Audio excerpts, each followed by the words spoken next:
I'm Lorena Kelly, Communications and Operations Manager with SaskMusic. The 4th annual Saskatchewan Music Awards are coming up again. We're going to do them in January 2022, and the deadline for submissions is coming up real fast. So November 2nd at midnight. So we're calling for basically artists right across the province as well as industry folks to take a look at the forums and get submissions in. The actual process of getting in to try to be a part of this, how long do you think that's going to take them? Like, would they be able to wait till the final day and have enough time, do you think, or should they start this sooner? We always encourage people to submit like early on in the process, partly because there's often things that they miss on the application form, or we have to go back and ask questions. And we get probably, I want to say at least 40% of the submissions come in like on the final day, which makes it a little bit crazy on our end. So sooner is always better. But yeah, if they're really in a crunch or they just hear about it on the final day, they absolutely can do it in probably like an hour if they have, everything ready on their computer. So let's talk a little bit about music, et cetera, that would be able to be a part of being nominated. Yeah, the main criteria is that they have to be from Saskatchewan, of course.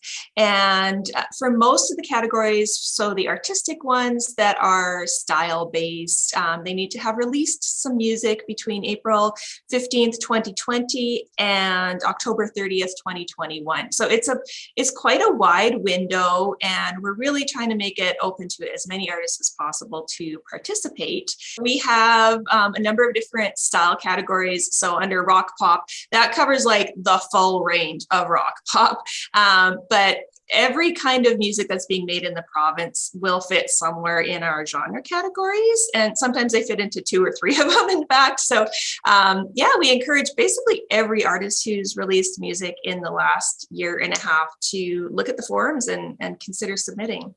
So I know that spoken word has been something. Is there a category for that this year? There is actually, we call it, I might have to check my notes now. We call that one under the experimental or contemporary category. So that one is a really interesting one because we'll get just such a wide range of stylistic choices in there. And that could be like ambient, it could be classical, it could be like traditional jazz. So it kind of covers that non-mainstream element. So once the nominations are in, how does it go from there? Does it go to public vote? Is it, you have your own jurors? How does that work? Mm-hmm. The majority of them go to a jury. And so we collect jurists from across Canada, as well as some in province, to review all the submissions. And then they determine the list of nominees and the winners. There's a couple that vary. So single of the year is based on data. So a combination of, for example, how much radio play they've gotten, how many video views they've gotten. That's like pure numbers. And then the big public one is the album of the year category. So we call that Best Saskatchewan Albums. That's been running a little bit longer before the awards even got started. And so for that one, we jury it down to a long list, which we call it, and that's about 40 albums usually. And then those go to the public. So that's always a really exciting one. We open up the voting for that in December so that we can have the top 10 of all the Saskatchewan albums released for the end of the year. That's amazing.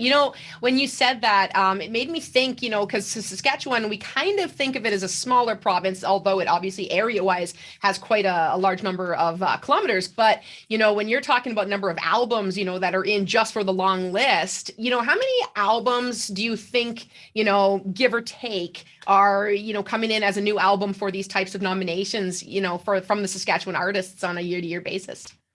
Yeah, for Best Saskatchewan Albums, we usually see anywhere between 120 to 160, and that's full-length albums. That's not even just the 3-song EPs and stuff. So it's quite a large number. And I think that the thing that we were surprised at over this past year was just how artists kept creating through the pandemic. And so we really didn't see a slowdown in the number of albums released like we kind of thought we might. So that's great.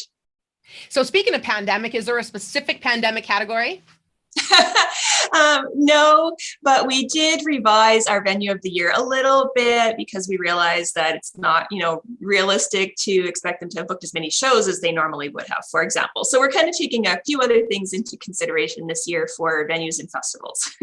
We have a new category, which is R&B, and we're seeing a lot of that kind of music come out of the province. So we wanted to highlight that, as well as we have an Indigenous Music Achievement Award, which is a new category. And so we've got Indigenous Artist of the Year, which recognizes the artists. And then the new category is going to recognize an individual who's really been making contributions to the music scene, whether that's through teaching and releasing music or any combination of activities that have kind of contributed to the growth of the community. So that's a really exciting one for this year. Yeah, for sure. I like that, not necessarily the ones that are releasing, but also helping in the industry. That's fantastic. So what happens, if they win their categories, what's next? Well, we're going to be announcing the nominees later in the year, and then we are going to start planning the award show. So right now, we are definitely going to be doing a streaming version, and fingers crossed, we'll be able to do a live component as well here in Regina. And so there'll be some celebration happening in January for the winners, and we'll be celebrating that, promoting all the albums. We'll be doing some Spotify playlists and stuff as well. So it'll be great. I hope that everybody who's created music in the last, since April to October, make sure to get themselves nominated for some of these categories. A quick question: if I wrote a song XYZ, am I able to put it into multiple categories for nominations, or do I need to pick just one? You could do up to 2 genres. And then for Indigenous artists, they can also go in that third category. So, and I should add too that it's free to nominate. So there's absolutely no barriers to getting in on this one. Now, what about producer of the year? What is that something that the producers themselves need to nominate, or someone who's worked with these producers can nominate them as well? Yeah, we usually recommend that the producers nominate themselves so they can pick which out of all the songs they've worked on that they want to submit for consideration. But definitely, like, artists can poke their producers and say, hey, you should really consider putting in for this. Because a lot of time we find that people here are just really, really humble. Yeah. And sometimes it takes a little encouraging to say, you know what? Yeah, you should be in the running for this. Get out of the humble zone and get, patting their own back for sure for what they've been able to accomplish.